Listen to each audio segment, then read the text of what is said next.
এই দেখতে দেখতে ঢাকার জলধার সম্ভব। এরা ভূমিদস্যু, এরাই আবার রাজনৈতিক নেতা হচ্ছে, এরাই হচ্ছে সমাজের অধিপতি হচ্ছে। এদের প্রবল প্রতাপ প্রতিপত্তিতে এদের ইয়েতে গিয়ে ওই মাস্টার ডিগ্রি পাস করা ছেলে গিয়ে চাকরির ধর্ণা দিচ্ছে।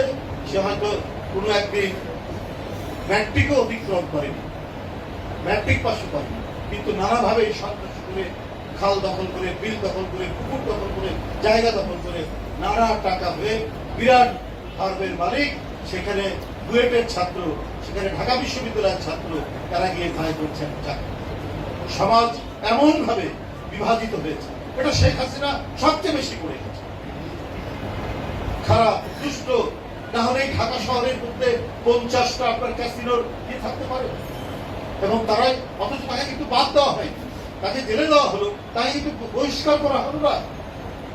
টকিকে হত্যা করার তার বিরুদ্ধে অভিযোগ, সে এমপি থাকলো শেষ দিন। অর্থাৎ খারাপ মানুষ, সন্ত্রাসী, ভূমি দখলকারী, এদেরকেই আপনার প্রোটেকশন দেওয়া হয়, এদেরকেই টিকিয়ে রাখা।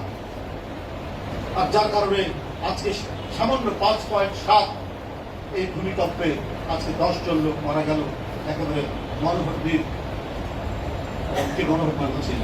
মাধবদী থেকে ঢাকা পড়লেন।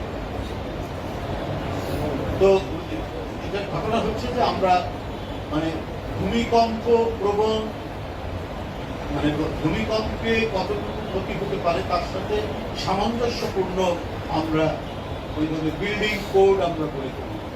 যতটুকু বিল্ডিং কোড আছে সেটাকেও আমরা মানি।